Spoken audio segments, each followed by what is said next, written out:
하나님 말씀 요한복음 10장 보겠습니다.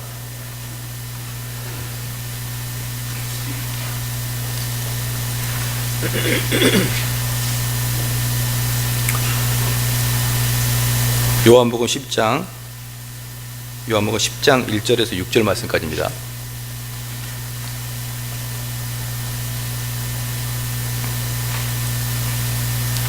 요한복음 10장 1절에서 6절 말씀까지 봉독해 올리겠습니다. 내가 진실로 진실로 너에게 이르노니 양의 우리의 문으로 들어가지 아니하고 다른 데로 넘어가는 자는 절도며 강도요 문으로 들어가는 이가 양의 목자라. 문지기는 그를 위하여 문을 열고 양은 그의 음성을 듣나니 그가 자기 양의 이름을 각각 불러 인도하여 내느니라. 자기 양을 다 내어 놓은 후에 앞서가면 양들이 그 음성을 아는 고로 따라오되 타인의 음성을 알지 못하는 고로 타인을 따르지 아니하고 도리어 도망하느니라. 예수께서 이 비유를 저에게 말씀하셨으나 저희는 그 하신 말씀이 무엇인지 알지 못하니라. 오늘은 선한 목자 비유란 제목으로 하나님 말씀 전하겠습니다. 오늘 이 본문 말씀 요한복음 10장은 선한 목자 비유인데 아마 기독교 역사에서 이 본문처럼 사람들이 사랑하는 본문은 없을 것입니다. 왜냐 그러면 기독교 2000년 역사를 쭉 거슬러 올라가 보면요, 각자 이제 교회들이 있지 않습니까? 그런데 그 교회들을 보면은 모자이크로 우리 예수님이 목자가 되고, 그 다음에 양을 한 마리 안고 있거나 쓰다듬는 이런 그림들이 2000년 역사 속에 계속 나타나는 것이죠. 각 교회마다. 한국 교회만 있는 게 아닙니다. 어떤 교회 가면 벽에 크게 그려놓지 않았습니까? 근데 그게 단지 한국 교회만 있는 게 아니고 기독교 역사에서 계속 나타납니다. 왜냐 그러면 우리는 갈 길을 잘 모르는데 우리 선하신 예수님께서 우리의 목자가 되어준다니 이것만큼 우리를 기쁘게 하는 바가 어디 있겠습니까? 그래서 이 단지 요한복음 10장에만 우리 주님이 목자라고 나타나는 게 아니고 시편 23편에는 여호와는 나의 목자시니 내가 부족함이 없으리로다. 그가 나를 푸른 초장에 누이시며 쉴 만한 물가로 인도하시는도다. 내 영혼을 소생시키셨다. 이렇게 목자로 나타납니다. 시편 23편에 더욱더 중요한 게 뭐냐면 내가 사망의 음침한 골짜기로 다닐지라도 해를 두려워하지 않을 것은 주께서 나와 함께 하심이니라. 그러니까 우리가 사망의 음침한 골짜기를 갈 때 우리가 이 땅 살아갈 때 엄청 고난 속에 살아갈 때 주님께서 나를 지켜주시기 때문에 내가 해를 두려워하지 않는다. 그러니까 시편 23편 읽을 때 그 해는 선이 아닙니다. 이건 제가 그 해를 한동안 해라고 생각했었죠. 왜냐 그러면 이스라엘은 해가 뜨겁고 아주 잔인하기 때문에 그 해라고 생각했는데 이 해는 그 해가 아니고 우리한테 해로운 것을 준다는 것이죠. 그래서 우리가 사망의 음침한 골짜기를 다닐지라도 우리가 해롭지 않다는 것이죠. 왜? 우리를 가이드해 줄 그 선한 목자가 있으니까 그렇습니다. 그런데 이건 단지 우리가 저는 이 문구를 이제 다음에 저희 교회가 그 조기, 누가 돌아가시면은 그 조기를 하나 설치하지 않습니까? 그 밑에다가 꼭 기록할 것인데 내가 사망의 음침한 골짜기로 다닐지라도 해를 두려워하지 않을 것은 주께서 나와 함께 하심이라. 이 말씀은요 진짜 사망 이후에 이야기하는 것입니다. 그거 아셔야 됩니다. 우리 성도들이 이 땅 살아갈 때 주님과 같이 동행하시죠. 그리고 딱 죽으면요 눈을 딱 감지 않습니까? 그럼 그게 주님이 딱 계십니다 거기에. 그리고 그분이 또 나를 계속 인도하시는 거예요. 그러니까 내가 사망의 음침한 골짜기에 들어갈지라도 나는 두려워하지 않는 것입니다. 여기서 단 아무도 살았다가 죽었다가 다시 사는 사람이 없죠. 죽음 이후의 세계가 어떤지 잘 모르지 않습니까?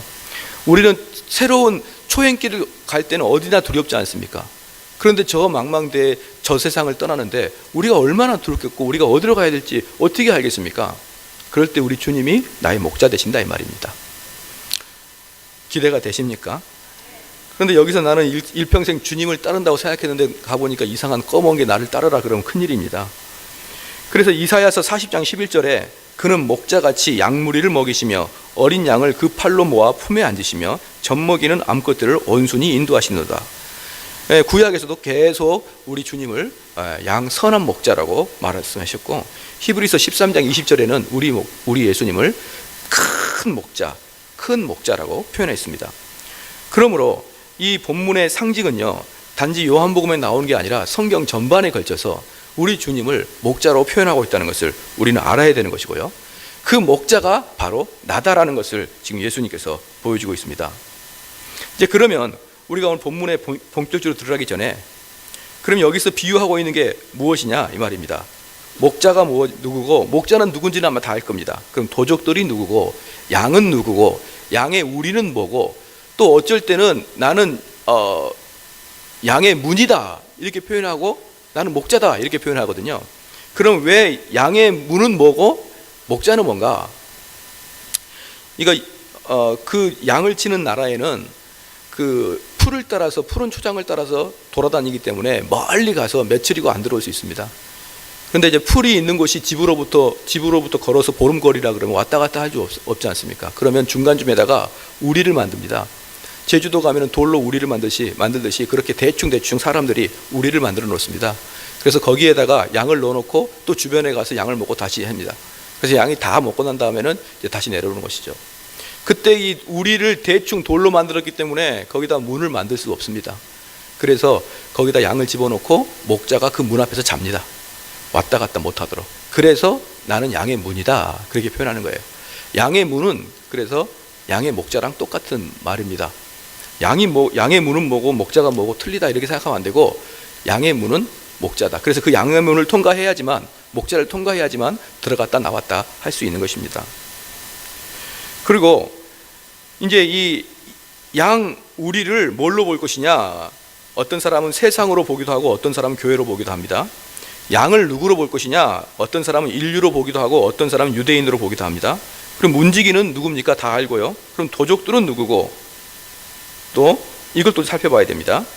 그런데 이 10장은 우리는 이 10장만 가지고 해석하면 안 됩니다. 10장만 가지고 해석하면요 그게 잘 어렵습니다. 그래서 9장부터 10장까지를 연결해야 됩니다. 원래 성경에는 각 파트별로 9장 10장 나눠지지 않았습니다. 그런데 후대에 사람들이 불편하니까 그 편의상 각 나눠놨습니다. 그런데 9장 10장은 연결되는 부분입니다. 떨어진 게 아니에요. 성경은 다 한 통으로 쭉 되어 있습니다. 그런데 그 9장과 10장이 만약에 앞에 장과 뒤에 장이 떨어지려 그러면 그 가운데 삽입구가 하나 들어가는데요. 그 삽입구가 있는 이야기들은 앞 이야기와 뒷 이야기가 다른 이야기입니다. 그 삽입구가 뭐냐 그러면은 대충 이런 거 있지 않습니까? 이 일 후에 또는 다음 날에 예수께서 지나가시니라 이러한 이야기들이 그 맨 앞에 등장하는 본문은요 그 앞에 장과 뒷장이 떨어진 것입니다. 그런데 그런 이야기가 없이 쭉 통으로 지나가는 것들은 앞에 장과 뒷장이 연결되어 있는 것입니다. 그래서 이 10장은요 9장과 연결되어 있습니다. 그래서 이 10장을 생각할 때는 9장을 생각해야 된다는 것이죠. 그러면 이 10장이 9장이 뭡니까? 9장이 뭐냐 그러면 그 이스라엘 사람들이 자기의 목자라고 생각했던 종교 지도자들, 목자라고 생각했던 그 바리새인들로부터 이 소경이 버림을 받습니다. 그죠? 소경이 버림을 받고 소경이 이제 어디로 추방을 당합니다. 멀리 추방을 당하는 것이죠. 그런 상태에서 예수님이 나타나셔서 이 말씀을 하시는 겁니다. 그러므로 예수님께서는 그 소경을 유대 종교라는 곳에서 예수님이 그 소경을 빼냈습니다. 그러니까 여기서 우리는 누구냐? 유대 종교를 이야기합니다. 양의 우리는 유대 종교. 그 다음에 거기서 말하는 거짓 목자는 누구냐? 바리새인들을 이야기합니다. 그죠? 우리는 유대인들, 그리고 그 거짓 목자들은 바리새인들을 이야기하고, 그러면 거기 우리 안에 있는 양들은 뒤섞여 있습니다. 많은 양들이 있습니다. 근데 그 중에서 예수님의 양이 따로 있다 이 말입니다. 그러니까 유대교라는 그 울타리 안에서 많은 양들이 뒤섞여 있는데 거기에서 예수님의 양이 따로 있다 이 말입니다. 그것을 우리가 알고 보면은 사실 어렵지 않습니다. 그리고 이 본문에는 이제 아주 재밌는 게 나오는데 우리 16절 한번 10장 16절 한번 제가 한번 읽어보겠습니다. 또 이 우리에 들지 아니한 다른 양들이 내게 있어 내가 인도하여야 할 터이니 저희도 내 음성을 듣고 한 무리가 되어 한 목자에게 있느니라. 이 무슨 말입니까? 15절에 아버지께서 나를 아시고 내가 아버지를 아는 것 같이 나는 양을 위하여 목숨을 버리노라 이렇게 말하면서 또 이 우리에 들지 아니한 다른 양들이 내게도 있어. 그러니까 그 우리 안에 있는 양들뿐만 아니라 다른 곳에도 내 양이 있다 이 말입니다. 그러니까 우리 안에도 양이 있고 우리 밖에도 양이 있는데 그 중에 내 양들이 산발적으로 지금 돌아다닌다 이 말입니다. 그래서 우리 아래에 있는 그 양을 내가 뽑아다가 그리고 16절 후반 보니까 한 무리를 만들어. 한 무리가 뭡니까? 큰 무리를 만들어. 그 다음에 한 목자가 되겠다 이 말입니다. 그래서 큰 무리를 만들어 한 목자가 되겠다 이 말입니다. 이게 정확하게 무슨 말이냐 그러면요, 유대교를 믿는 그 사람들 또는 이방인들 중에서 내가 내 양을 불러다가 유대교에서 기독교로 개종을 시키겠다 이 말입니다. 기독교로 개종을 시켜서 그 기독교로 개종한 무리들이 한 무리가 될 것이라 이 말입니다. 많은 무리가 될 것이라는 것이죠. 많은 무리가 돼서 그들을 한 공동체, 즉 교회라는 공동체여서 내가 그 목자가 되겠다 이 말입니다. 자, 여기서 이제 우리가 이게 베이스를 이렇게 이제 성경 베이스를 깔고 이제 본격적으로 메시지로 한번 들어가 보겠습니다. 이 비유의 교훈은 첫 번째, 우리 주 예수님께서는 자기의 양들을 아십니다. 다시 한번 3절 같이 한번 읽겠습니다. 시작.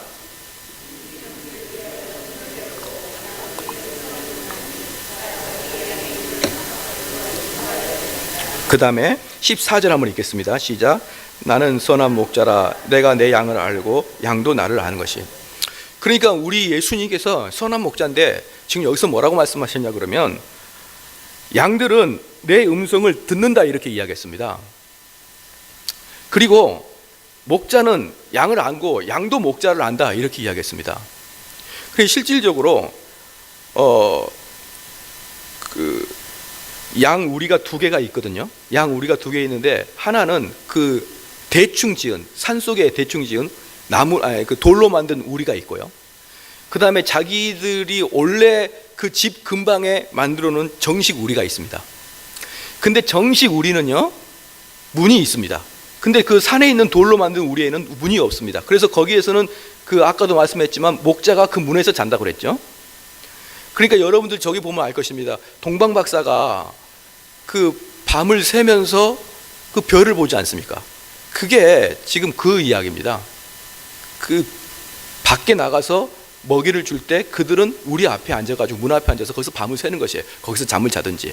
그런데 이제 그 단계가 끝나면은 집으로 내려와서 집 근방에 정식 우리가 있고 거기다 넣어놓고 뭘로 닫았습니까? 문으로 딱 닫아요. 그 문으로 닫은 게 바로 문지기입니다.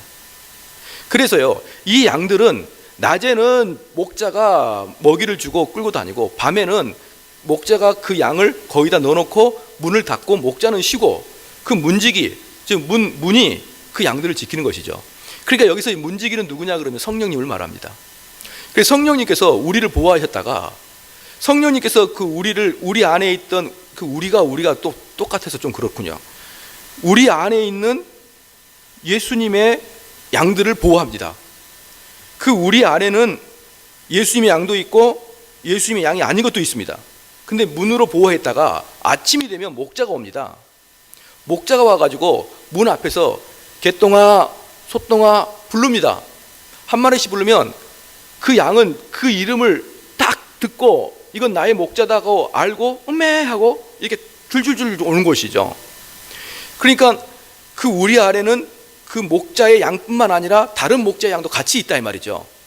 그런데 그 목자가 왔을 때 내가 부르면은 그 양들은 이건 우리 주인이다 그리고 쫓아온다는 것이죠. 사실 이것은 아무것도 아닙니다. 이건 뭐 신기할 것도 없어요.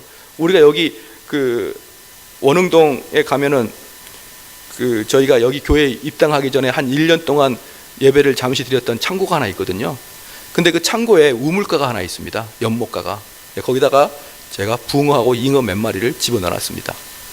그런데 이 붕어하고 잉어가 제가 가면은 숨어요. 제가 넣어놨으니까 딱 봐서 좀 기분을 좋게 하려고 빨간색 잉어를 보려고 하는데 없어졌습니다. 어디 갔냐? 그런데 거기에서 매일 그 밥을 주는 분이 계셨어요. 우리 임 사장님이 밥을 줬는데 임 사장님이 딱 나타나면 얘들이 나타납니다. 아니 얘네들 무슨 초능력을 가졌나?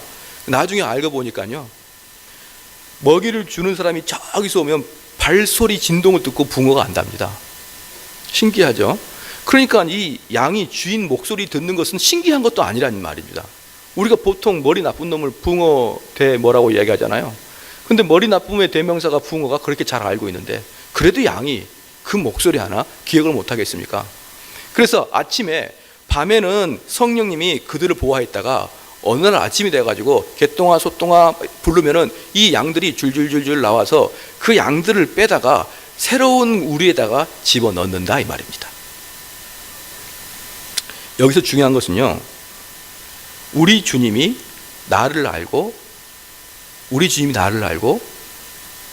나를 부르시더라 이 말입니다. 그런데 언제 14절 15절 아버지께서 나를 아시고 내가 아버지를 아는 것 같으니 나는 양을 위하여 목숨을 버리노라. 그죠? 14절도 나는 선한 목자라 내가 내 양을 알고 양도 나를 아는 것이다. 그러니까 서로 간에 압니다.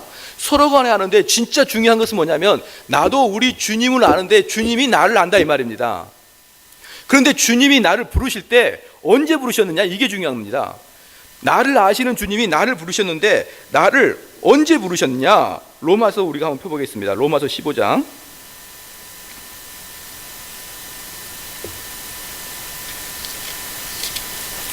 로마서 5장 로마서 5장 6절에서 8절까지입니다.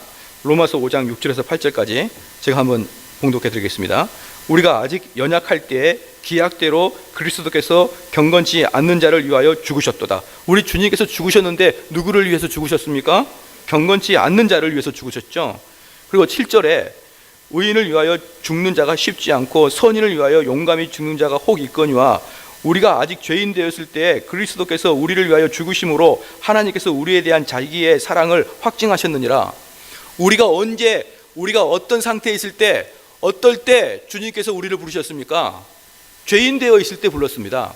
우리가 무슨 잘난 것이 있었고 어떤 선한 모습이 있어서 우리를 부르신 게 아니고 우리가 죄인 되어 있을 때 우리 주님은 나를 아시고 나를 부르셨습니다. 그러니까 우리 주님이 나를 잘 아시기 때문에 내가 죄인인 걸 압니까? 모릅니까? 잘 압니다. 우리 주님은 내가 죄인인 걸 잘 압니다. 그래서 내가 죄인이기 때문에 이런 모습을 보고 주님이 내 모습을 보고 실망하실 거야. 아닙니다. 주님은 여러분들 나쁜 놈이고 다 압니다. 그리고 더 나아가서 무슨 말이냐 그러면 도저히 우리를 통해서 소망도 기대도 하지 않습니다. 우리 주님이 나를 부르실 때 언제 부르셨냐면 내가 죄악 중에 있을 때 불렀고요. 그리고 그 주님은 나를 잘 아심으로 내가 여전히 죄악 중에 있다는 걸 아십니다. 그러니까 우리 성도님들이 죄를 지어도 네 죄 때문에 주님이 실망하고 그러지 않습니다. 실망 언제 합니까? 내가 기대할 때 기대에 못 미칠 때 실망이 되시죠. 근데 우리 주님이 어떻게 나를 기대하겠습니까? 이 세상을 다 창조하신 주님이 어떻게 나를 기대하겠습니까? 그래서 저나 여러분에게 아무 기대도 안 합니다. 근데 무슨 실망을 합니까? 우리는 원래 그런 놈입니다. 그냥 우리는요 죄인입니다. 우리 주님은 내가 죄악에 빠져 있다고 해서 그것 때문에 실망을 하거나 그것 때문에 너 다시 봐야겠다.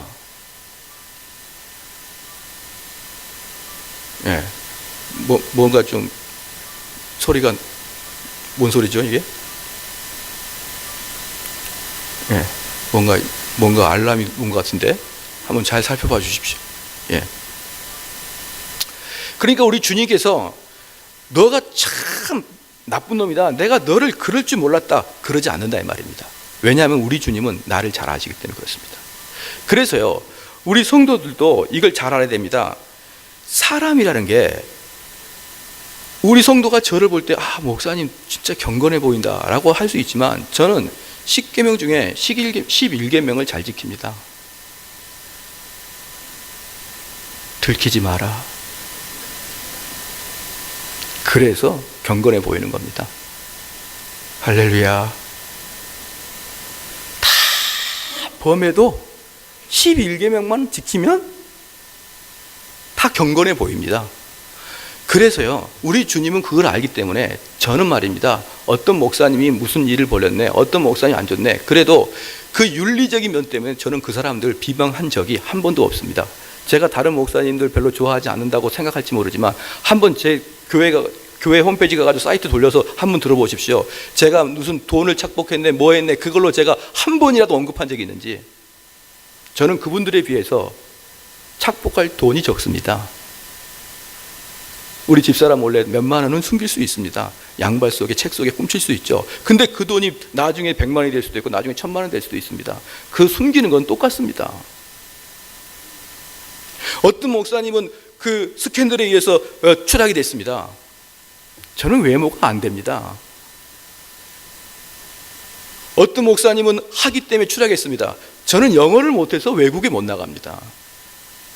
사랑하는 성도 여러분, 저는 못하는 게 많기 때문에 오히려 죄를 안 질 수 있을 뿐이지 제가 그 상태에 갔다 그러면 제가 어떻게 될지 저도 모릅니다. 저는 세상에서 저를 제일 못 믿습니다. 그리고 또 두 번째 누구를 못 믿냐? 여러분도 못 믿습니다.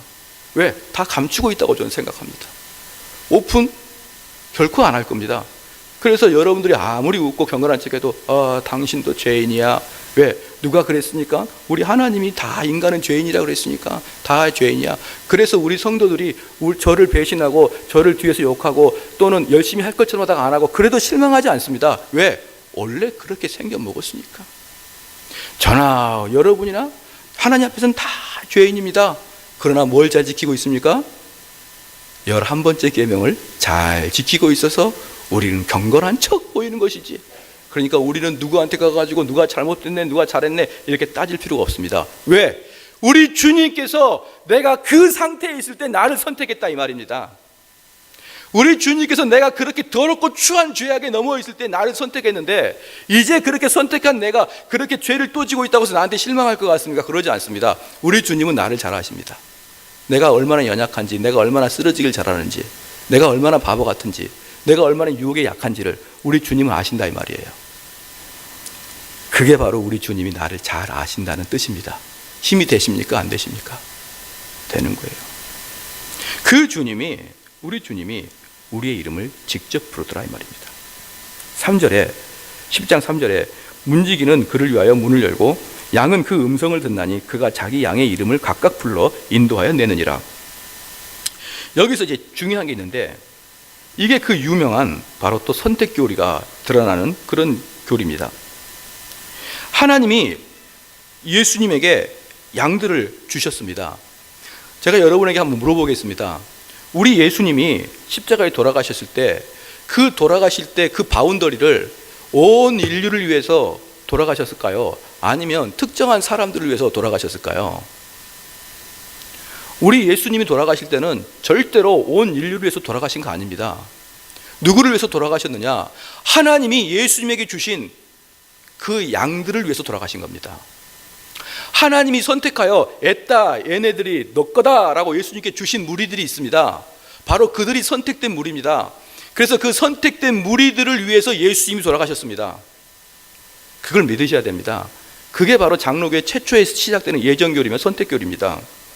그래서 예수님은 무수한 사람들을 위해서 온 인류 백성을 위해서 죽은 게 아니라 특별히 하나님의 백성들을 위해서 죽으신 것입니다.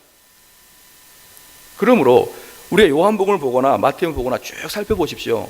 예수님은 죄인들을 위해서, 예수님은 병자를 위해서 복음을 전했지만 예수님은 결코 바리새인들이나 서기관들한테 복음을 전한 적이 없습니다. 왜? 그들은 하나님의 백성이 아니기 때문에 그러는 것입니다.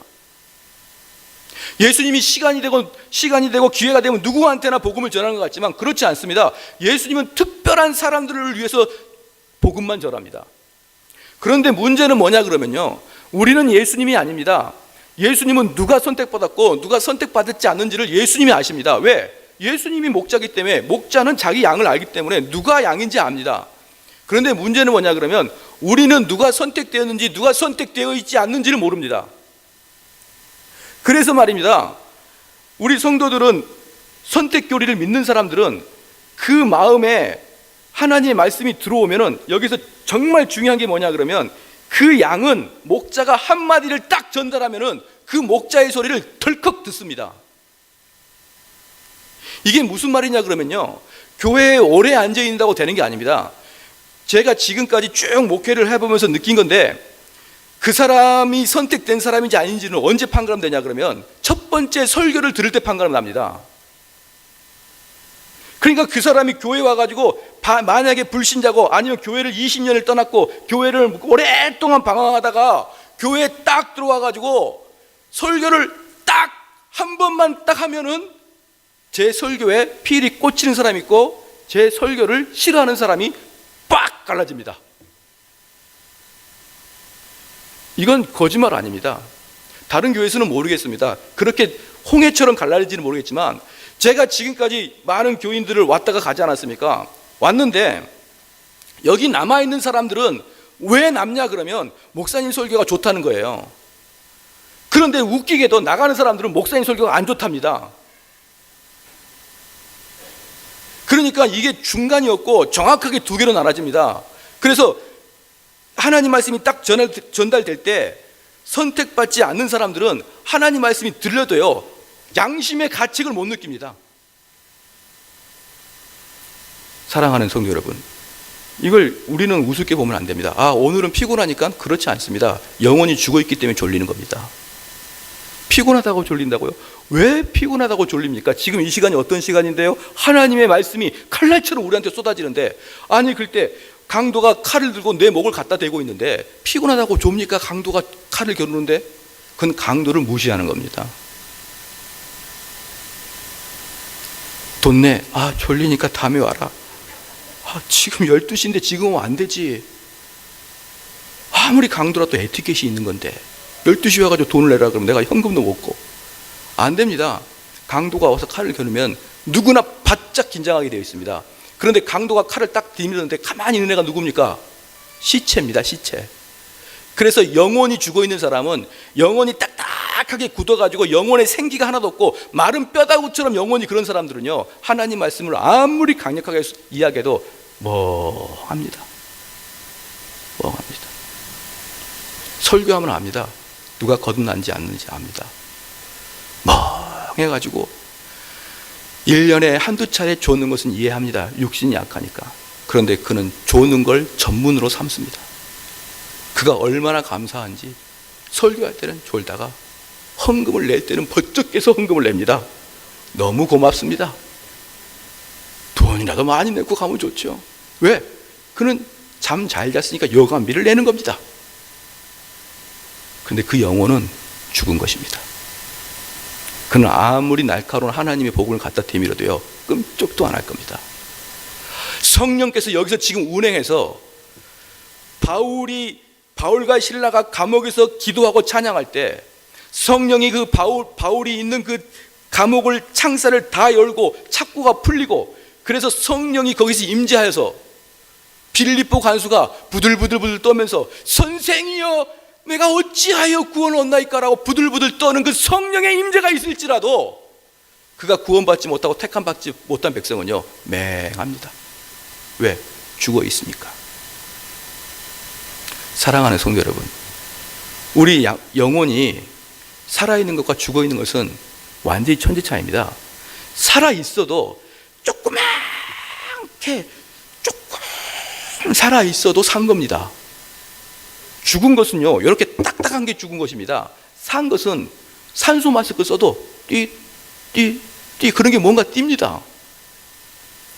그래서 살아있는 애는 자극을 주면 반응하는데 죽어있는 애는 자극을 줘도 반응하지 않습니다. 이번에 제가 수련회를 인도했습니다. 수련회를 인도했는데 이 초청하신 목사님이 저를 잘 압니다. 그래서 목사님 오셔가지고 좀 칼날 같은 말씀으로 우리 청년들을 좀 깨우쳐 주십시오. 복음을 제대로 선포해 주십시오. 그리고 이제 갔습니다. 그런데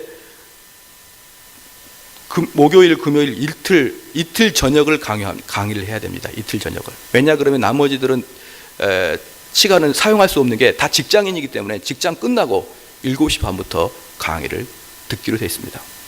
그러니까 직장이 끝나고 막 왔습니다.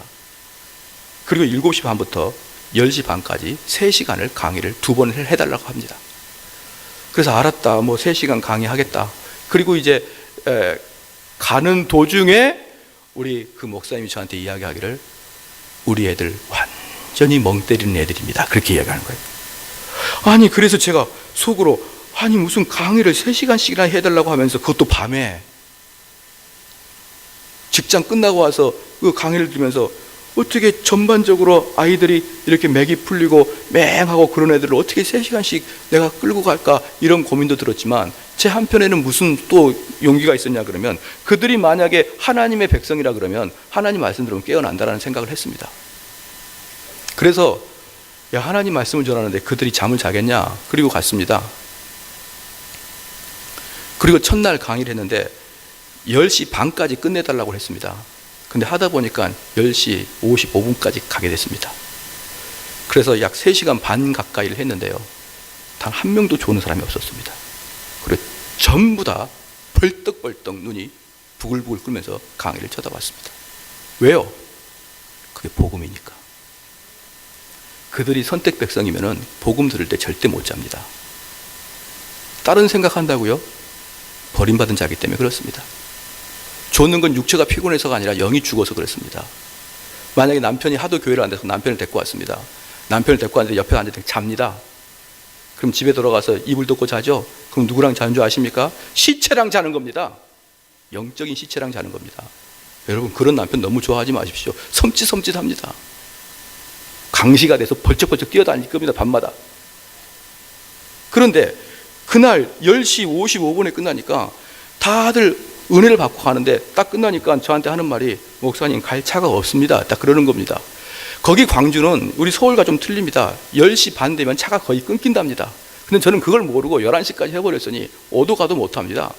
그래서 안에 애들이 어떻게 갈까 그랬더니 나중에 알고 보니까 거기 직원 그 대학 그 청년들이 자기 차로 다 카풀해서 집에 딱 보내주더라고요. 그 모습을 보고 있던 그 목사님이 11시에 끝나도 다 집에 갈 수 있네? 내일은 12시까지 이렇게 얘기했습니다. 그래서 7시 반부터 12시 반까지 5시간 강의했습니다. 중간에 딱 20분 한 번 쉬고. 그런데 한 명도 안 잡니다. 한 명도 멍때리지 않습니다. 집중해서 듣습니다. 왠 줄 아십니까? 하나님 말씀이니까. 그래서 사랑하는 성도 여러분, 내가 주님의 백성인지 주님의 씨앗을 가지고 있는 백성인지 그걸 어떻게 안 줄 아십니까? 설교를 들을 때 은혜 받으면 주님의 백성일 확률이 많습니다. 물론 이걸 100%라고 말할 수 없습니다. 그러나 확실한 것은 설교 들을 때 계속 다운되고 계속 졸리고 계속 다른 생각되고 이 사람은 선택받은 백성 아닙니다. 하나님 말씀이 전달되는데 그 목소리가 들리는 겁니다. 근데 남의 양들은 안 들립니다. 아무리 개똥아 개똥아 불러도요 남의 양은 안 들립니다. 주파수가 다릅니다. 근데 하나님 말씀을 들을 때 상한 심령이 다시 살아나고 그 음성이 내 양심에 콕 꽂히기 시작하게 되면 하나님의 백성일 확률이 대단히 높습니다.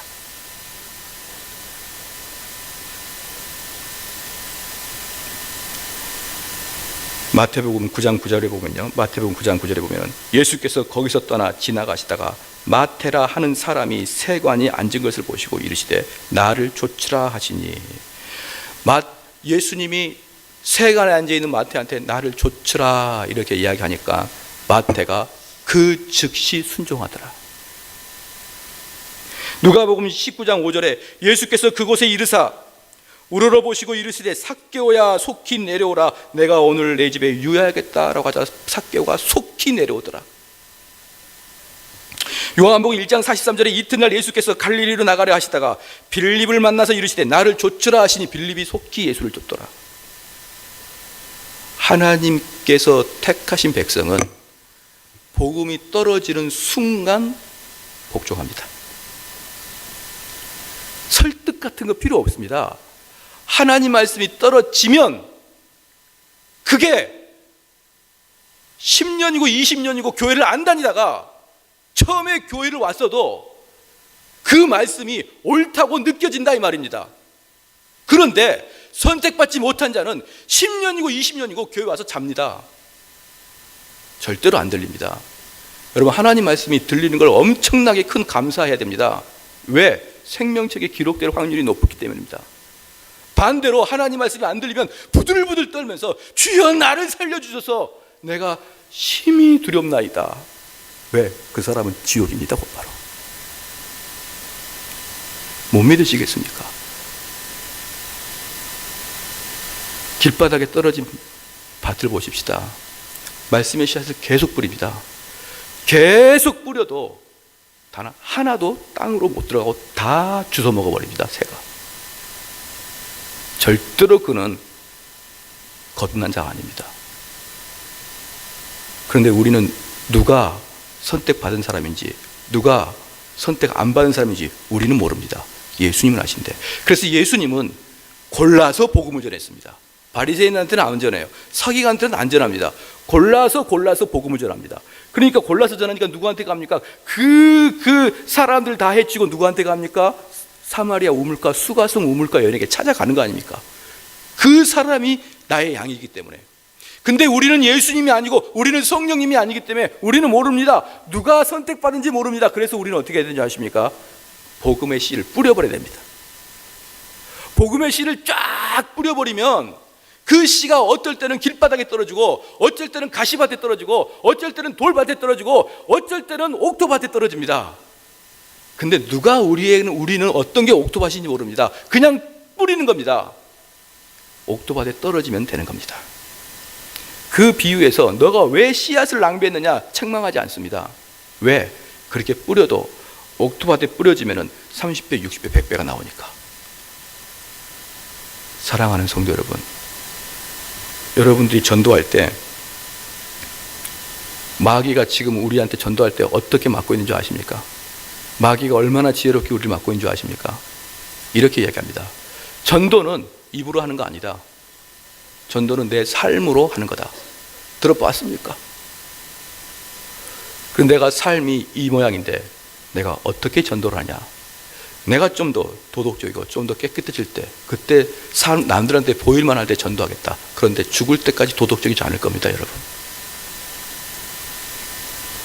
이 세상에서 가장 정의로운 때가 언제인 줄 아십니까? 한 일생에 있어서 그 사람이 가장 정직하고 정의로울 때는요, 청년 때입니다. 그때는 정의를 부를 수 있습니다. 그때는 이상향을 찾아갑니다. 근데 결혼하고 애 낳고 나이 들면은 현실과 타협합니다. 그런데 나이가 더 들어가면 더 도덕적으로 될 거라고 생각하십니까? 안 됩니다. 그래서 우리 주님 뭐라고 했습니까? 전도에 미련하는 것으로 하겠다. 입을 통해서 내가 이야기하는 걸로 내가 복음을 전하겠다. 그래서 악한 마귀는 우리를 입을 딱 봉해버립니다. 왜? 너 행실을 봐라. 너가 죄악 중에 있는 거 봐라. 너가 입을 열어서 전도하면은 누가 그 전도를 듣겠느냐? 입 다물어라. 그래서 우리는 죽을 때까지 믿지 않는 자에게 복음하면 못 전해보고 죽습니다. 그게 마귀의 속삭임입니다. 근데 우리 주님은 아십니다. 우리 주님은 아십니다. 우리가 나쁜 놈인 거 아십니다. 그러니까 이렇게 얘기합니다. 대훈아, 너가 비록 윤리적이지 않더라도 너 입을 열어서 씨를 뿌려라. 그러면 선택된 자들의 밭에서는 씨가 날 것이다. 오늘 당장 가서 아무한테나 복음을 전하십시오. 그리고 그들이 복음을 받아들이지 않는 것은 여러분의 인격에 대항하는 거 아닙니다. 위에 계신 하나님께 대항하는 것입니다. 그리고 그들이 선택됐으면 아무렇지도 않게 뿌린 씨앗에서도 그들은 싹이 날 것입니다. 그걸 믿으십니까? 그게 예정론입니다. 예정론은 구원받은 사람이 이미 예정되어 있으니까 내가 전도하지 말자, 이게 아니고, 예정론은 구원받은 자가 누군지 모르니까 우리는 씨를 뿌리자는 것입니다. 예정되지 않는 사람은 백날 뿌려도 안 납니다. 하지만 예정된 자는 그가 60년 만에 교회를 와도 하나님 말씀이 아멘으로 화답되는 겁니다. 단지 그가 씨를 늦게 받았을 뿐입니다. 사랑하는 성도 여러분,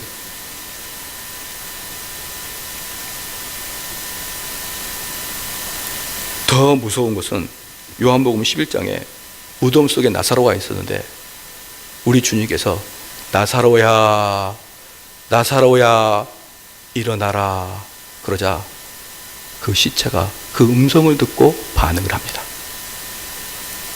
요한복음 20장에 보면요, 막달라 마리아가 예수님이 돌아가신 걸 듣고 그 무덤으로 찾아갔더니 무덤 문이 열려 있고 속에는 예수님이 안 계셔서 울고 있었습니다. 그럴 때 예수님께서 옆에 계셨는데 이 막달라 마리아는 그분이 무덤직이라고 생각했습니다. 그런데 갑자기 막달라 마리아가 그분이 무덤직이었다고 생각했다가 예수님이 어디 가고 누가 시체를 훔쳐갔다고 생각해서 울고 있었는데 그분이 갑자기 예수님이 무덤지기가 아니라 내가 사랑하는 예수님이라는 것을 안 건 언제부터였느냐? 그 무덤지기 같은 사람이 그 마리아한테 마리아야 부르자 그가 예수님을 알았어요. 그의 양은 그의 목소리를 아느니라. 로마서 8장 한번 보겠습니다. 로마서 8장 29절 30절.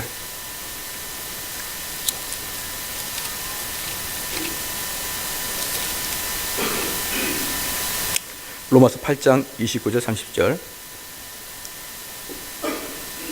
하나님이 미리 아신 자들로 또한 그 아들의 형상을 본받게 하기 위하여 미리 정하셨으니 이는 그로 많은 형제 중에서 맏아들 되게 하려 하심이니라. 또 미리 정하신 그들을 또한 부르시고 미리 정하신 사람을 부르십니다. 그걸 분명히 아셔야 됩니다.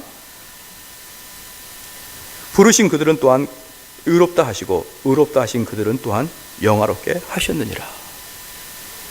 여기서 분명히 나타난 것은 미리 정하신 그 사람을 부르시고 미리 정하신 그 사람을 부르시고 그가 어떻게 하는지 가만히 보자. 아, 걔가 참 선하게 사는구나. 그럴 때 그를 의롭다 칭하는 게 아니고 미리 정하신 그를 부르시고 그를 그냥 의롭다 칭하시는 것을 믿으셔야 됩니다. 그래서 우리 성도들은요, 내가 도덕적으로 얼마나 깨끗해졌느냐를 너무 관심을 갖기 시작하게 되면은 도무지 해결할 수 없는 방법으로 우리는 미궁에 빠져버립니다. 그래서 이런 부분들 있죠. 목사님, 제가 진짜 구원 받았을까요? 목사님, 제가 정말 천국 백성일까요?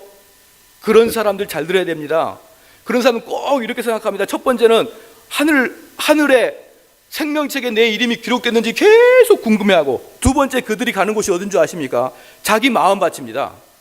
자기 마음밭을 계속 탐심하면 이런 죄가 있고 저런 죄가 있고 이러니까 이게 이래가지고 내가 구원받았다고 할 수 있겠느냐. 그래서 자꾸 자기 자신을 쳐다보는데 자기 자신을 쳐다볼 때는 절망밖에 없습니다. 우리는 자기 자신을 쳐다보고도 중요하지만 때가 되면 그리스도를 쳐다봐야 됩니다. 그리스도는 그냥 택하시고 너를 의롭다 하신 그 예수 그리스도를 봐야 됩니다. 그래서 우리가 십자가 앞에 가지 않으면 우리는 절망 중에 빠질 수밖에 없습니다. 그런데 우리 그 주님이 너를 의롭다 한다고 하지 않습니까? 바로 우리 예수님은 이 메시지를 저를 통해서 여러분에게 들려주시기를 원하는 것입니다. 그래서 우리는요, 어느 설교를 딱 들을 때 주님의 개인적인 목소리가 들려야 돼요. 베드로야, 요하나, 마리아야, 빌리바, 대우나, 누구야, 개인적으로 들려야 됩니다. 주님의 목소리가 여러분에게 들려서 마음에 감동이 돼야 돼요. 맞습니다. 주님 말이 맞습니다. 내가 지금까지 잘못 살았습니다. 내가 주의 말씀에 순종하고 나가겠습니다. 이런 개인적으로 돼야 됩니다. 우리는요, 기독교를 절대로 오해하지 마십시오. 기독교는 무브먼트가 아닙니다. 기독교는 운동이 아닙니다. 그래서 우리 기독교를 여기다가 편말을 붙이고 삼성제일교회 노란 딱지를 붙여가지고 요 삼성 시내를 돌아다니면서 재떨이 줍고 다니고 삼성 돌아다니면서 뭐 이렇게 커피 한 잔씩 나눠주고, 그거 기독교 아닙니다. 아니, 우리 사도가 언제 재떨이 들고 다닌 거 봤습니까? 담배꽁초 주워가지고 놓고 다니면서 사람들한테 우리 이렇게 착한 일 한다, 다 좀 알아달라, 그런 거 기독교 아닙니다. 기독교는요, 하나님의 음성을 내가 개인적으로 듣는 게 기독교입니다. 제가 이렇게 표현하면 아마 쉬울 겁니다. 우리가 거듭남하고 우리가 도덕과 어떤 관계가 있는지 제가 잘 설명해 드리겠습니다. 우리가 이걸 알면은 우리 성도들이 20년 동안 고민한 거 5분 안에 해결됩니다. 거듭남이다. 이것은 다시 태어난다는 뜻입니다. born again, 다시 태어난다. 그래서 거듭남은요, 생명과 연관되어 있습니다. 다시 살아난다. 생명. 그러니까 이 교회는요, 정확하게 말하면 산부인과랑 똑같습니다. 새로운 생명체를 탄생시키는 것이 교회입니다. 그럼 제가 산부인과 의사고, 여러분들은 이제 아이를 출산할 다 산모들입니다. 근데 어떤 사람들은 아이가 안 생깁니다. 그래서 아무리 산부인과 의사라 그래도 여러분은 아이가 생기게 하는 것은 하나님이 생기게 하는 것이지, 산부인과 의사가 혼낸다고 생기는 게 아닙니다. 교회 와서 성경책 아니다고 혼낸다고 그가 믿음이 되는 게 아닙니다. 그럼 하나님이 믿음을 주시는 것이죠. 그래서 내 마음속에 내 생명이 소생하는 것은 하나님이 주시는 겁니다. 근데 산부인과 의사는 뭐 하냐 그러면 그것을 잘 유도해서 분만하게 하는 것이죠. 다 하나님이 다 하시고 산부인과 의사는 마지막을 좀 거둘 뿐입니다. 그런데 그 산부인과 의사가 너무 안타까운 겁니다. 사람들이 출산을 못하니까 너무 안타까웁니다. 그래서 너희들 출산하려고 그러면, 너희들 새로운 삶으로 거듭나려고 그러면 착하게 살아라, 양보하게 살아라, 남 돕고 살아라, 그렇게 이야기하면 여러분 어떻게 들립니까? 그 산부인과 의사 이상하게 생각하죠. 아니, 어떻게 착하게 사는 거하고 출산하는 거와 관계가 있습니까? 어떻게 내가 남을 돕고 산다고 해서 그게 새 생명을 탄생할 수 있습니까? 교회가 그렇습니다. 내가 착하게 산다고 내가 그리스도인 된다고요? 운동한다고 됩니까? 내가 어디 학원 간다고 됩니까? 그리스도인은 착하게 사는 것과 관계없는 사람입니다. 우리는 산부인과 의사입니다. 산부인과 병원입니다. 아이를 출산하는 것입니다. 착하게 사는 도덕적인 곳이 아닙니다. 성경은 우리에게 착하게 살라고 이야기하지 않습니다. 거듭나라라고 이야기합니다. 우리는 태어나야 됩니다. 태어나면 어떻게 됩니까? 그러면 그 사람의 관심사가, 제가 어느 아가씨를 만났는데 시집 가기 전에는 그렇게 욕망이 강합니다. 뭐하고 대학원 가고 뭐하고 뭐 시험 보고 그렇게 욕망이 강해서 제가 그 자매한테, 야, 너 시집 가서도 아직도 그렇게 욕망에 쌓여있냐? 아이, 뭐 시집이 여자에 뭘 막나요? 이러면서 하더니 임신이 더 커가니까 아무 관심이 없어요. 왜 입도 다니까 관심도 없어요. 공부는 싫다 막 그래요. 그 자매가 임신하기 전에는 여전히 세속의 관점이 있습니다. 근데 딱 임신을 하잖아요. 그럼 관심이 멀어지고 이 아이에게 관심이 집중됩니다. 그럼 세속적인 것에 남들이 보면 어떻게 했습니까? 제가 원래 욕망이 아주 강한 여자였는데, 제가 원래 욕심이 아주 강했는데, 아니 제가 왜 저렇게 이제 세상에 욕심이 없지? 왜 그러겠습니까? 걔는 이 생명 때문에 다른 데 신경 쓸 수가 없습니다. 마찬가지입니다. 우리가 하나님으로부터 새롭게 거듭나지 않습니까? 소생되지 않습니까? 그러면 이 문제 때문에 다른 문제가 상대적으로 약해집니다. 그러면 남들이 보기에 제가 왜 저렇게 착해졌지? 이렇게 됩니다. 제가 왜 저렇게 욕망이 없어졌지? 왜 제가 이생의 자랑을 하지 않지? 왜 제가 정욕에 쌓여있지 않지? 왜 제가 변했구나. 근데 그가 착하게 살려고 변한 게 아니라 임신하다 보니까 관심이 없어진 겁니다. 그게 기독교입니다. 사랑하는 성도 여러분, 우리는 의도적으로 착하게 살려고 하지 마십시오. 의도적으로 담배꽁초 주스 하는데 이 동네에다가 우리 교회 소문내겠다고 그렇게 하지 마십시오. 우리 교회는 여러분이 하나님 백성인지 아닌지를 확인해야 됩니다. 그리고 주 앞에선 나의 새 생명이 태어나게 해달라고 주 앞에 간절히 부르셔야 됩니다. 그러다가 어느 날 하나님으로부터 딱 목소리가 개인적으로 들리는 거예요. 얘야, 길동아, 나는 너의 주인이다. 네, 예수님, 내가 주님 말씀에 순종하겠나이다. 예수님이 우리를 개인적으로 찾아와요. 이게 기독교입니다. 이 기독교의 비밀을 모르는 사람은 자꾸 운동을 하려고 그래요. 뭔가 이벤트를 형성하려고 합니다. 안 됩니다. 산부인과에 수많은 이벤트 있어봐야 절대 임시 못합니다. 산부인과는 우리 주님이 오셔야 되면 안 됩니다. 할렐루야. 제가 마지막 한 말씀만 더 하고 마치겠습니다. 우리 어거스틴이라는 사람이 있습니다. 어거스틴 사람이 그 마음에 내가 진짜 거듭난 자인가? 나는 왜 이렇게 인생이 허무한가? 그러면서 어거스틴이 그렇게 인생을 고민하고 있는데 그건 아셔야 됩니다. 우리가 하나님께서 우리에게 임재하셔서 우리에게 개인적으로 말하지 않습니까? 그 사람들은 다 공통점이 있습니다.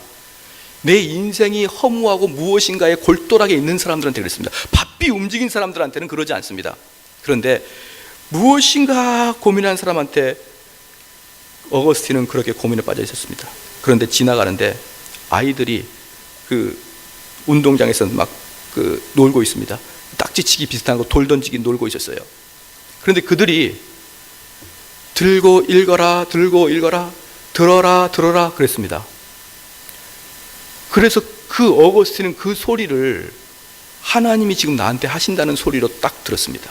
아이들이 비로하는 소리지만 내가 이건 하나님이 나한테 하는 소리로 듣겠다라고 하면서 그 즉시 집에 가서 로마서를 읽기 시작하다가 어거스틴이 나는 죄인이구나 깨닫고 덮어놓고 엉엉엉 울었습니다.